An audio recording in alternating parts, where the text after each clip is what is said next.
Fala pessoal, eu sou Mauro, economista do Porquê, e começa agora mais um episódio do Economia Está em Tudo.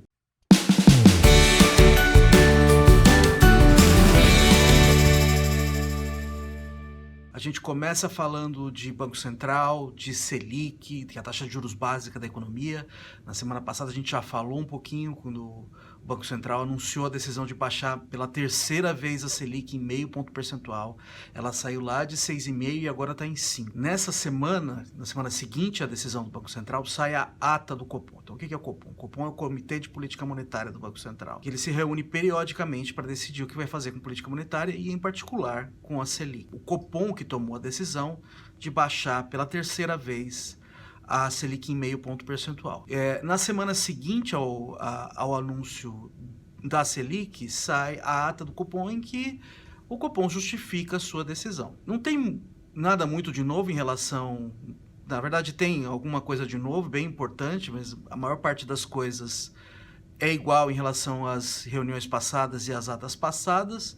Banco Central sinalizando que tem uma recuperação ainda fraca, então dá para ainda tem uma recuperação ainda bem gradual, então dá para baixar juro sem ter muita pressão inflacionária.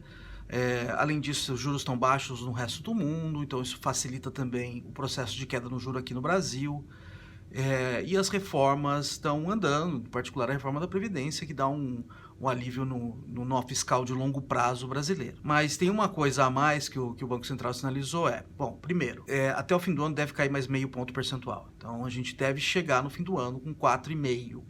Incrível essa taxa de juros aqui no Brasil, né? Isso é ótimo, mas assim, eu nunca tinha visto nada parecido aqui. Bom, por que ele sinaliza isso? Primeiro, a inflação está bem fraquinha, né? Então a gente falou em vídeos passados, a inflação de setembro, ela veio negativa, então a gente teve deflação em setembro. Não é nada para ficar assustado, mas ela veio negativa. O mais importante é que é o menor número desde 1998. Saiu o dado de outubro essa semana e, de novo, ela veio bem baixa. A de setembro ela veio negativa, mas quase zero. Essa agora veio positiva, mas quase zero de novo. Com essa inflação baixa e mais um ponto importante, também o dado de outubro é o mais baixo desde 1998.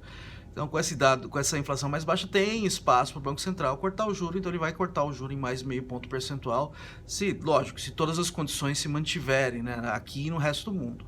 Então, a tendência é que corte mais uma vez, então a gente deve fechar o ano com 4,5. E a partir daí? Bom, aí ele meio jogou um pouco um balde de água fria em quem estava esperando em quedas ainda maiores.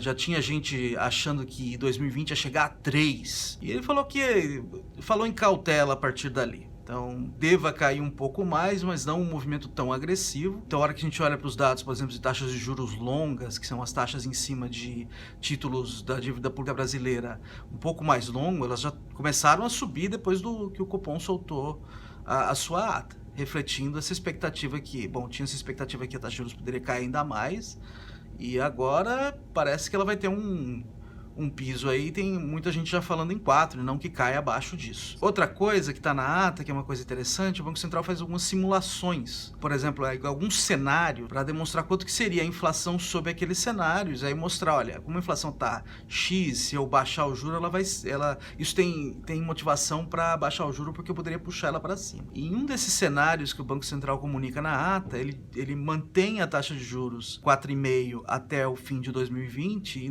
naquele cenário 2021 ela já está subindo. Esse é um outro ponto que acho que esse movimento ele tem data para acabar e aí, dependendo do caso, pode até subir de novo. Outro ponto importante, o Banco Central diz que a política monetária atual ela está estimulativa. Isso quer dizer que a taxa de juros está abaixo do nível de longo prazo, que eles enxergam como nível de longo prazo da taxa de juros, a tal da taxa de juros estrutural. É mais um motivo para a gente pensar que esse processo está acabando e ele pode até, daqui 1 ou 2 anos, voltar até um processo de subida de novo.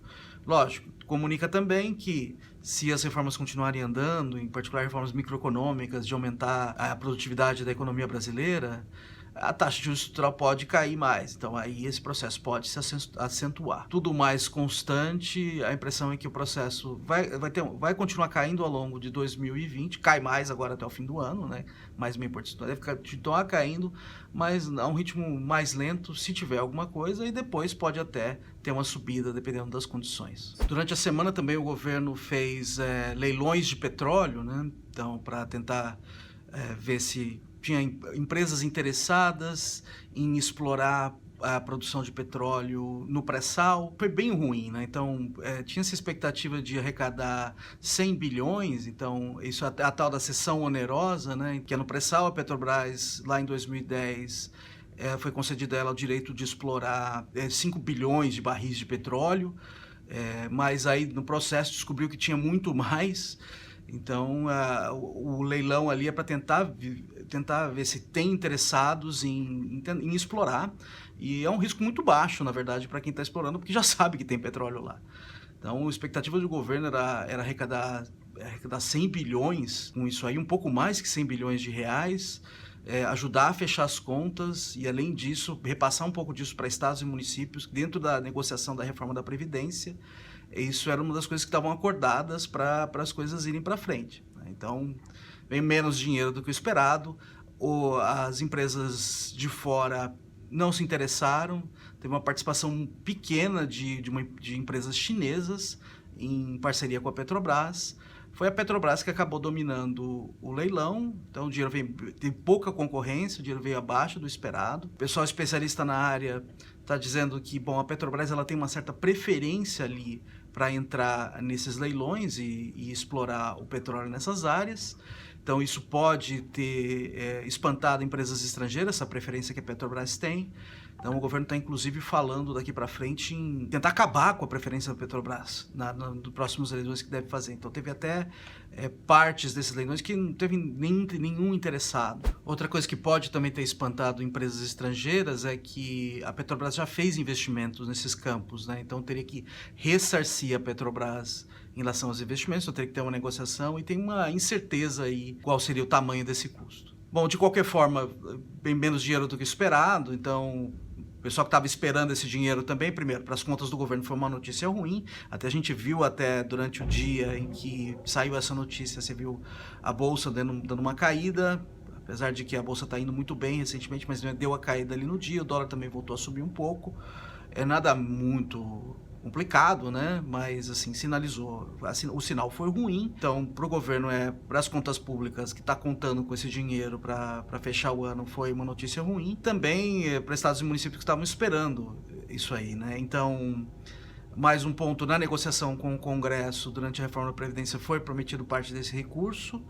Então o pessoal não ficou lá muito feliz, não. Então deve dificultar a vida do governo nas próximas negociações aí sobre outros pacotes, outras pautas de interesse do governo, em particular esse plano que o presidente Bolsonaro e o ministro Paulo Guedes entregaram durante a semana. Como eu estava dizendo, ao longo da semana, o presidente Bolsonaro e o ministro Paulo Guedes levaram ao Congresso 3 propostas de emenda constitucional. Elas fazem várias coisas, a gente vai falar bastante sobre os detalhes, provavelmente ao longo dos próximos vídeos, e aqui no nosso site também, à medida que a discussão vai se aprofundando, né? Essas coisas vão ser discutidas no Congresso, então a discussão deve se aprofundar, então na sociedade também. Um dos principais aspectos que essas propostas estão mexendo é tentar dar um pouco mais de flexibilidade para o orçamento público no Brasil, tá? Não só no federal, mas de estados e municípios também.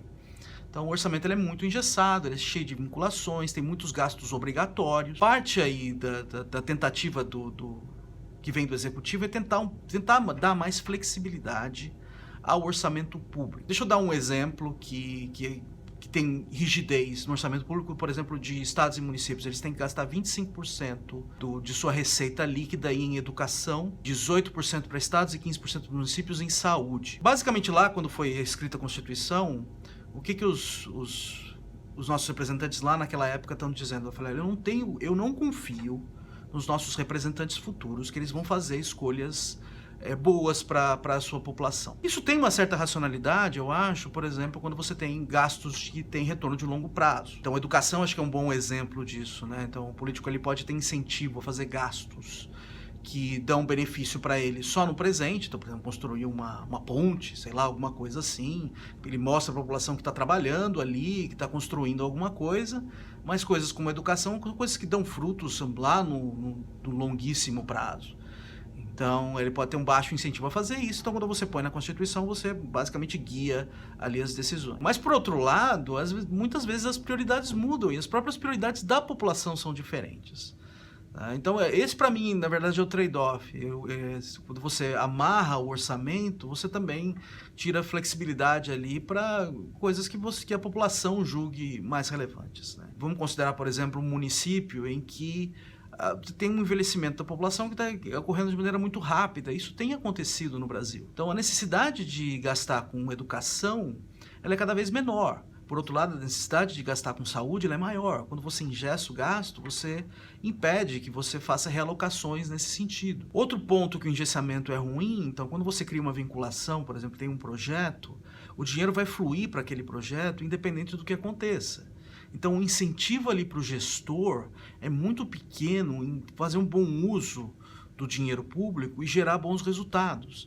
Se ele tivesse a ameaça que o dinheiro público não vai fluir, que, por exemplo, os nossos representantes, eles vão se reunir no ano seguinte, olhar os resultados e falar, bom, isso aqui não está dando muito certo, então vamos tirar o dinheiro desse projeto. Se tivesse essa ameaça, talvez o incentivo ao melhor desempenho e dar retorno melhor seja mais alto. Tá? Então, por exemplo, a gente vê, por exemplo, isso na educação. Está entrando muito dinheiro, aumentando muito o investimento em educação no Brasil e os resultados continuam sendo muito pífios. E aí tem ainda propostas de aumentar ainda mais o dinheiro indo para a educação de maneira carimbada. Então, a gente precisa no Brasil também começar a criar uma cultura de olhar para o resultado do gasto e não só para o tamanho do gasto. E aí também ter a possibilidade de diminuir gastos em determinadas rubricas quando o resultado também não é muito bom. E um engessamento muito grande do gasto cria essa possibilidade de acomodação e pode prejudicar a produtividade do gasto. Mas acho que é um momento bom para colocar isso agora e que o debate comece. Tá? E como eu disse, tem trade-offs. Quando você cria uma vinculação, você força o gestor a, por exemplo, olhar para coisas que você julga importantes e que dê retorno no longo prazo, em que o incentivo dele a olhar para gastos de longo prazo é muito baixo. Mas, por outro lado, o engessamento também é ruim porque você não permite que você mude você se ajuste a mudanças nas prioridades. Bom, é isso aí, pessoal. A gente volta a conversar mais na semana que vem. Dá uma olhada no nosso site, tem bastante conteúdo lá, www.porquê.com.br. A gente está nas redes sociais, a gente está no YouTube, no Instagram, no Facebook e no Twitter. Até a semana que vem. Um abraço.